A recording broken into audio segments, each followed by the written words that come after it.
Hello everybody, welcome to the very first Wednesday Waffle.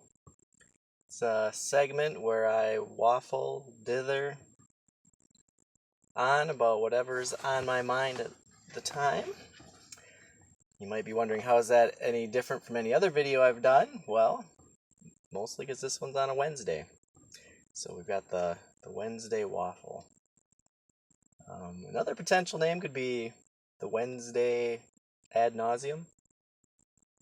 Maybe if I start waffling on another day regularly, like Saturday, I could have the Wednesday waffle and the Saturday ad nauseum. Something like that. We'll see what we can do. But anyways, yeah, I'm just going to kind of go over a few things for a minute or two here and kind of let you know what my plans are for the channel. I'll probably do an introduction video for it sometime just to kind of make that clear. But the reason I wanted to start doing a YouTube channel, other than the fact that they're just kind of ubiquitous now and why not, part of the reason was I've got a lot of projects that I've been wanting to do for a long time, and I keep putting them off, and part of it is, well, laziness, of course, but also it's just one of those things where I've done so many projects, and I feel like once they're done, then they kind of get put in a drawer, and it's kind of the end of it. So I thought, well, maybe if I film some of the process of making these projects, working on them, and post that, at least that itself will be a little bit of a document and something that people can maybe enjoy, or at least I'll have something to look back on, and then I'll hopefully get some cool projects out of it as well. So kind of make the process a part of the project. I'm hoping that'll motivate me to actually start some of these things too. So yeah, I just want to do some drawing, some painting, things like that. Music, of course, but that I'm pretty good about keeping up on. But a lot of the visual art kind of stuff I've really been putting off for quite a few years now, and I want to try to get back into that. So that's part of the motivation for the channel. And then also, too, I just wanted to use it to help get a little bit of attention for my music and stuff, too. I try to get hard copies out. I've got my album out on CD. I'm going to probably press up some vinyl. But there's only so much reach you can get with that, and so I thought, well, maybe this is another way to spread the word about that a little bit. As far as what we've been talking about lately, music, riffs, quality of music, things like that, I did have a couple ideas that I wanted to get into in more detail, but I'm going to have to really get my thoughts together. But I can waffle about the general idea now, I guess. One of them has to do with the difference between maximalism in music and minimalism. Minimalism is very has a long history in music, obviously, and is, I'd say, very popular right now. Most artists seem to try to get away with as little as they can. I don't know if it's fair to say most, but there's definitely been a very strong vein of that in the popular music these days. Maximalism you don't hear referred to in music so much. A lot of times it's for like interior design and stuff, but I did look up a little bit about this, and there are composers and so forth who claim to be maximalist composers or musicians. I'm not sure how that applies to rock and roll necessarily, but since rock music is about excess, a lot of the legendary bands, you could say, do have a strong tendency towards the maximum, thus the magazine Maximum Rock and Roll as well, I guess, but like The Who. Although I wouldn't even say they're I mean, I guess there may be maximum for explosive and loudness and things like that, but bands like Queen, even the Beatles, especially getting to Sgt. Pepper's and Abbey Road and things like that. Yeah, definitely going very much for the more is more vibe, squeezing as much layering and different instruments and different melodies on top of each other, and going from one crazy segment of a song and segueing into another one. So that was kind of the going thing, especially through the 70s. It got I was gonna say progressively worse, but progressive is actually what it got. yeah, very excessive on the music end of things, and getting into bands like Rush and so forth, where there's also that maximalism of just the sheer sound, but then just the length of the songs, the um, things like that. Um, Minimalism, I think, has its place. It definitely creates a vibe, whether it's in interior design or art or music. Has usually an austere vibe to it.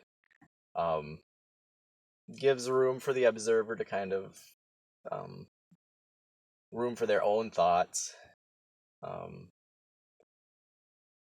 but I think on some level it can definitely be a cop out. I mean, I understand that some people just prefer that aesthetic, um, and I quite like it too. I prefer it more as maybe like a bit of a palate cleanser, something as a way of collecting your thoughts and just the calmness of it, and then going back into something more robust.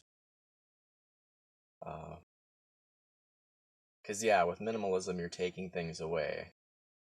Well, that is if there was anything to even take away, but it also gets you out of having to come up with a whole lot of concrete ideas as well. You can just leave space.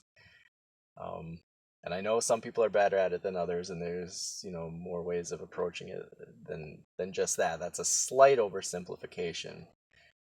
But if you think about it in reverse engineering certain songs like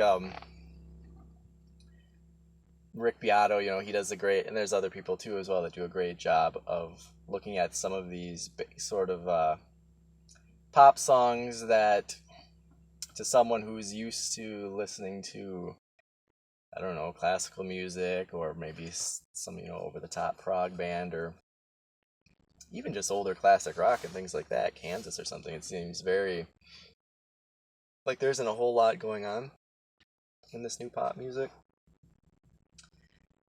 And they'll look for the things to appreciate about that, the tastefulness, as has been mentioned, and also the quality in the production.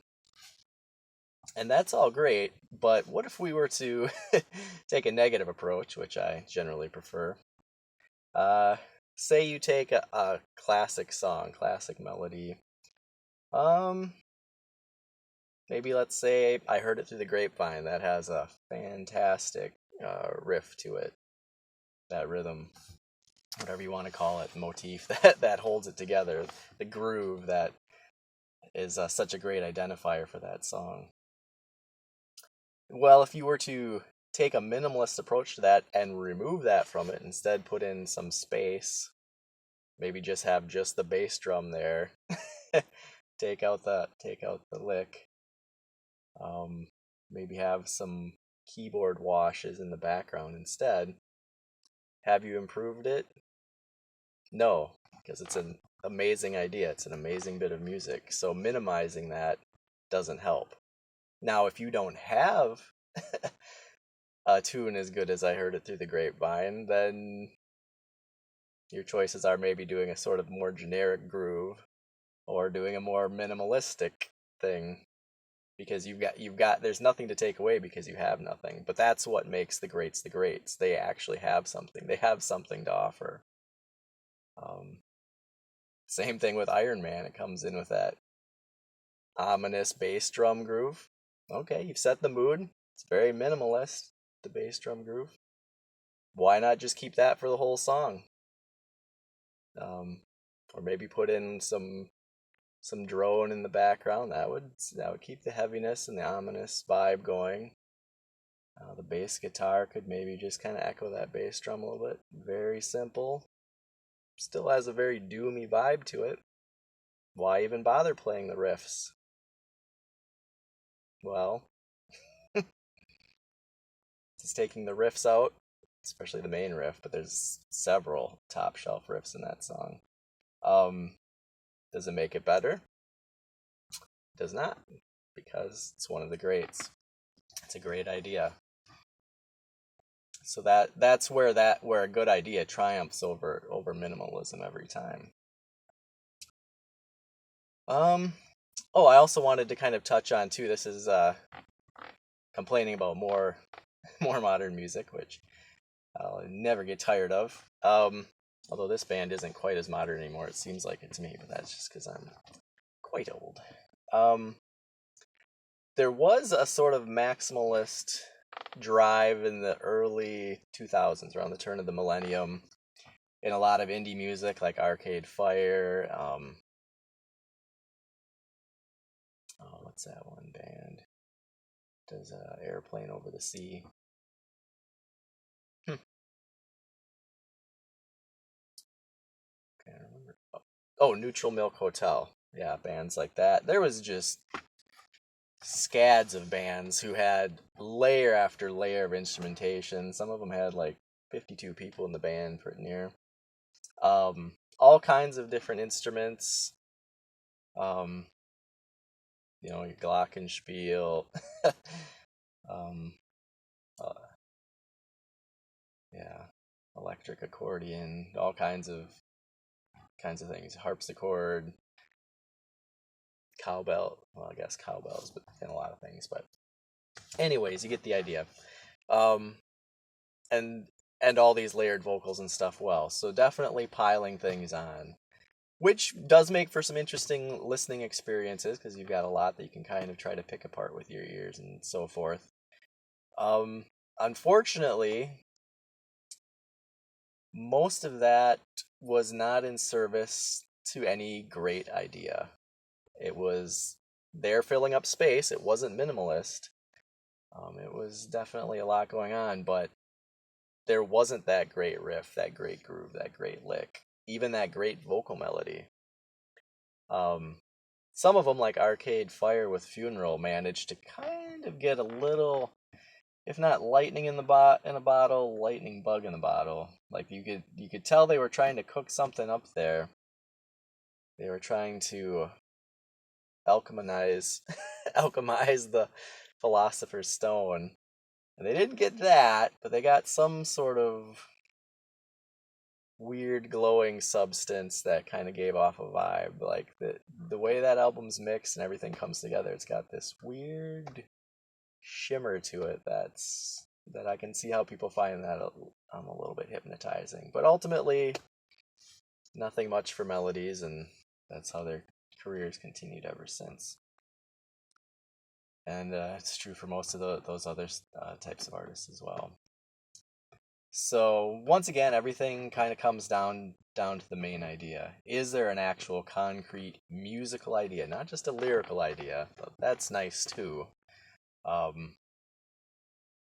lot of times there isn't much of a lyrical idea either, but even if there is, like in bands like the Hold Steady, where they're telling all these short stories, or the Decemberists, that's great that you've got these intricate stories you're trying to tell. Most of that stuff would be better served just by releasing a collection of short stories. The music doesn't add much to it.